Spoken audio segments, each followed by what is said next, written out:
أتكتد بدو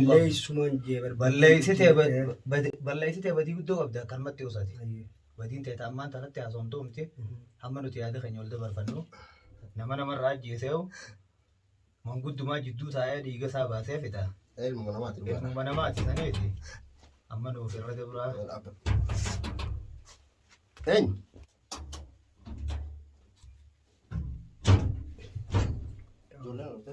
إيه والله بدنا على ديوان هاي إيه خلنا سير رانتنتي قديم قال روح ما في قديم أنا كيف أنا خاوة كسرت الموت يوم تقول إني أنا ما نبتدي قال يديم روح ما علي لما ما نفيد لما تبيني أكمل ما لقي جتاي فولا في دورة كبير تاو سريع أكمل فولا كمين دورة تاي إنه بودي ماشي السلام عليكم ورحمة الله وبركاته hordoftoota keenya akkam jirtan bakka jirtanitti nageenyi rabbii isin bira haa jiraatu obboleeyyan kiyya arra gaana suun maaliin dhufe jechuun keessan hin oolamu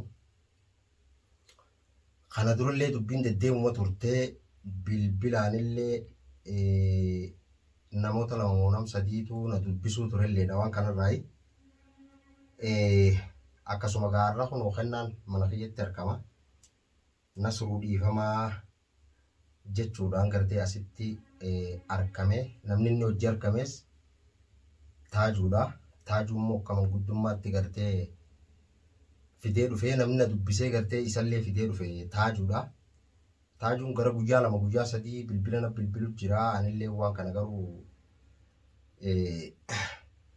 yeroo san isattillee diddeeffadheetii walittillee dubbannee turre ammoo ilmi namaa tokko yeroo gaa mana keetissi dhufe waan jettu waan qabdu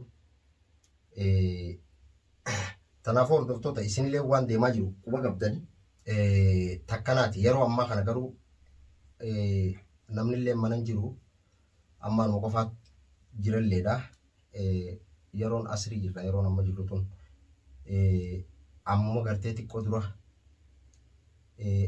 aashaalleen gabbaate kara dukkaanaa wayin bitadha jetteeti arrammoo sila amma yeroo tana dasii fi aliilleen silaas jiraatanii arabshaatuun irratti tahaa ammoo kaameraa kaayatmaan sawwaan isaan gartee bakka tana dhufaniif akka isin agartaniif kaameraa kana kaa jedhe dasiillee xiqqoo dhukkubu jira sababa sanii jecha gartee aliin fuudhee dawaa fuudhuuf deeme isiis rabbi haa fayyisu baay'ee du'aayii godhaa fi mee asirratti taaju hordoftoota salaamtaa gaafadhuuti waan dhufteefis dubbadhu buleessa eegaa wanni gartee nudduu turetu waan jabduudha.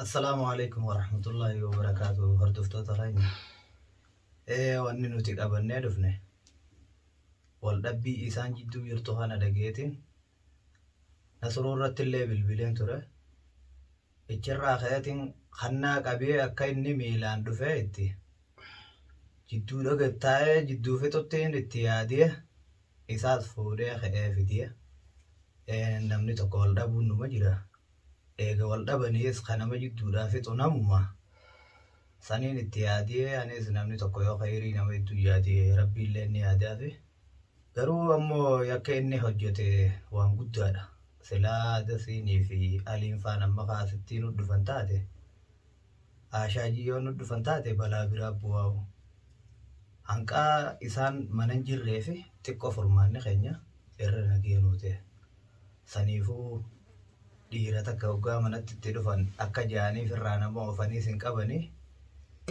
abbaan manaa gaanu kabajeetuma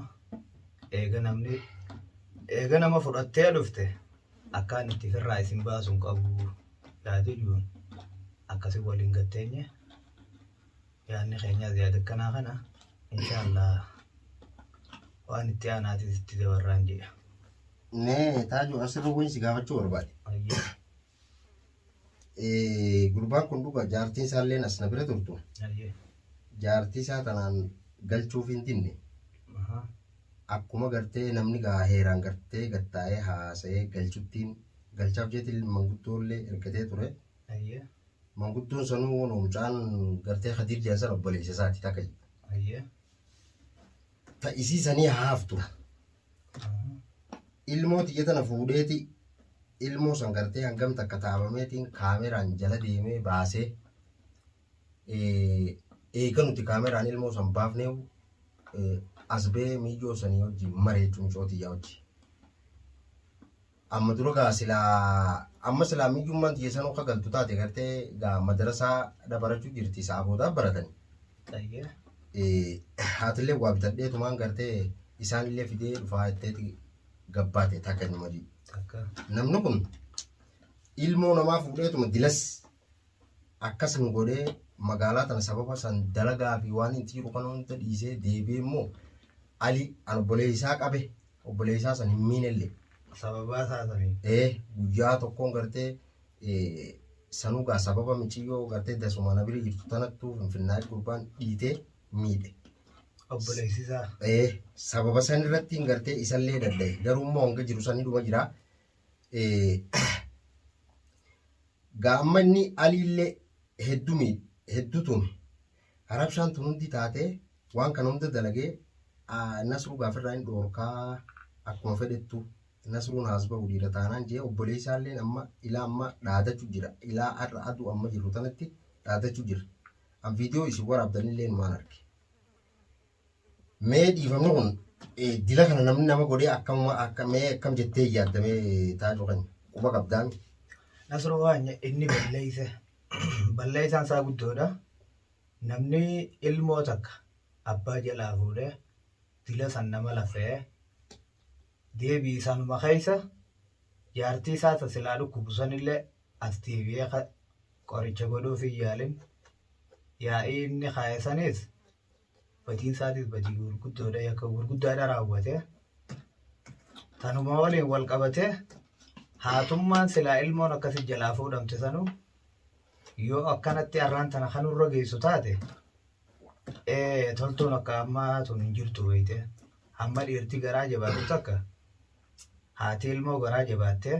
Yaa numaan obsa malee silaa ijaanillee harkuun fedhu takka nuyi. Garuu numaan obseetumaan gaafa gartee ilma namaa kana harkaan darbanii jechuumaaf malee silaa xiyyaa kaameraa kanallee kaayyadde viidiyoo maraa fi maarree fi gartee haa namnummaan harkuu sanuu fedhu. Yaaboo galatoomeetillee nu birii dheeradhu ni beeyta namni tokko namaa ji'ee. Waan guddoo feetillee namumaaf irra dabra Nasruu hayin. Sanumaafuu ammoo yakka inni hojjete kana walumaan itti tarkaanfanneeti waan inni hojjete kana guutuu akkasitti lafa keenye karaa ichirraa jaartii isaattis ichi dabarra. Inshaallah tan hoggaa. Baran jaartii isaa tan akka galtu gartee yookaan dhoorkuurraan qabu wannummaan rabshaa dila sanna kaa'uufuu maali? Takkanuma jaartii isaa tun. Haadha ilmoo isaati. Jaartii gartee inni bultiidhaa qabu isi waliin biyya mana jaaratan mana san jalaa gurgure. Akkasimi intala tana na tume na miidhe akkan etteetillee dubbatte maallaqa isiin dalagatte dhalaa jalaan deemu. Sababa kana wal lolaniiti isiillee dhufte waan biraa takka hin jenneen warra dhufe saniif yoo guddoo sanillee aboo bultiin tun bultumateeti. Isii tana waan gartee gaa isiin amata meeqa dalagatte san bakka deebisaafi. Niin galchaan jeen amma badii qabaa asirratti badii qabdu waan ilmoon tiyya fuudhamtee namni naa wajji jiru barbaadamee tumamee dilas miidhamee akkasitti rakkoo dila kana walirraan gahan ni qabdi. Badiin qabdooti yaanni kee yaada bareedaa silaa namni inni silaa ka sammuun isaa yaaddu taate ati karooraa'u qayseefiiti akkaataa inni itti deemu cufa qayseefi tana cufa hojjete isa akkamiyyoo ittee na gaafatte namni tokko. Jaartii isaa san akkatti galfatu yaade malee yoo mataa isaatii deemee dadhabe manguddoo yaammatee bar namni ni jira bakka iyyuu bakka namni irraa dhabame hin jiru. Manguddoo yaammatee haasoyni san akka jidduutti haasawame gulantaa isaarra waliin galanii jidduutti haasawanii hoggaa fixan booda yoo isinillee garaa keessa aaratti qabaattan as deebi'ee isinillee araarfachuun akkasittillee ilmi dhiiraa tokko. Yaada bareedaadha qaba. Katana cufa yaadiin as deebi'ee inni isintuu fuulana garagalchi jee ilmoo bakkatti fuudhee deeme kanatti isaa dubbii tana cufaa'u oowwisee hanqa nama ka'ee cufa barbaaduu takka ga'e tana ammaa tana. Barammoo uumaan jiru wallaalee akkasii taajuu kan yoo rabbi jegaa guyyaa qabannee garteemi. isaan sanillee gartee dhufaan arabshaan nurra dhaabbata. Yoo rabbi akkasitti haasofne. Sababa sun kan barbaadu bin gartee anaaf balleessee gartee atiin kunis nama guddaadha atiin naatu kalata jeetiin nama jala seenee. Badiin ta'e guddoodha waa takkallee waan singeen qabdu. Akkatti dubbattu hin qabdu ammati waanuma nuti siin jennu dhagee malee. Waanuma nan haasa'u dhageeffadhu malee takkallee waan isaan jettu hin qabdu. Ati akkatti dubbattu hin qabdu. Balleessitee badii guddoo qabdi akkanumatti osaati. Badiin ta'e ammaan tanatti haasa'umtuu miti hamma nuti yaada keenya ol dabarfannu hin dubbatiniitii osii nu dhageeffadhu. Takkaa hin dubbatin. Asroo keenya balleesse inni badii guddoodha balleesse. Nama namarraa ajjeesee manguddumaa jidduu taa'ee dhiiga isaa baasee fixa. Ilmuma namaati. Ilmuma namaati saniiti. Amma nuuf irra dabraa. Eenyu?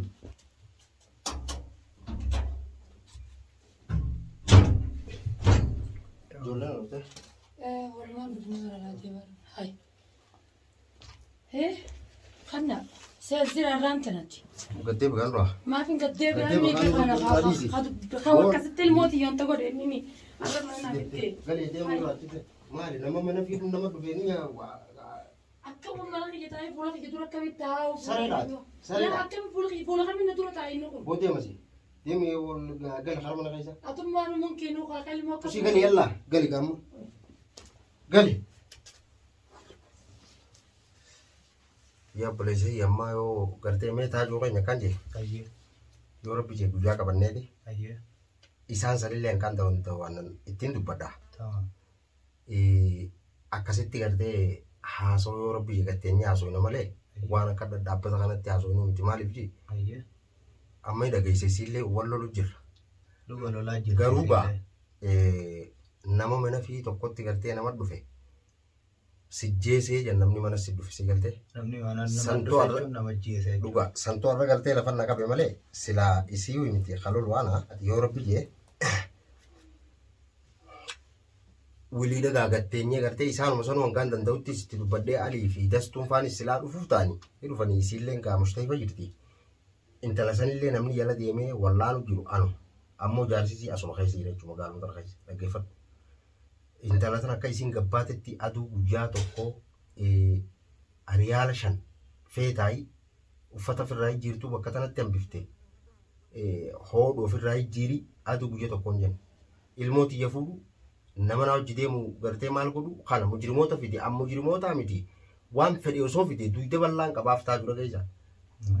Ammoo gaa arra eega gartee karaa kanaan dhufte haa taatu maatii miti hordoftoota kiyya akkanaati yoo rabbi jegaa isinillee waan jettan jaadha inshaallahu ta'ala khayrii taatus ni taati khayrii ta'uu baattus sami baati taa rabbiin fide hin oolamtu silaa'u takkanaati nagayetti haasoollee hedduu isin hojii haasoon danda'u irra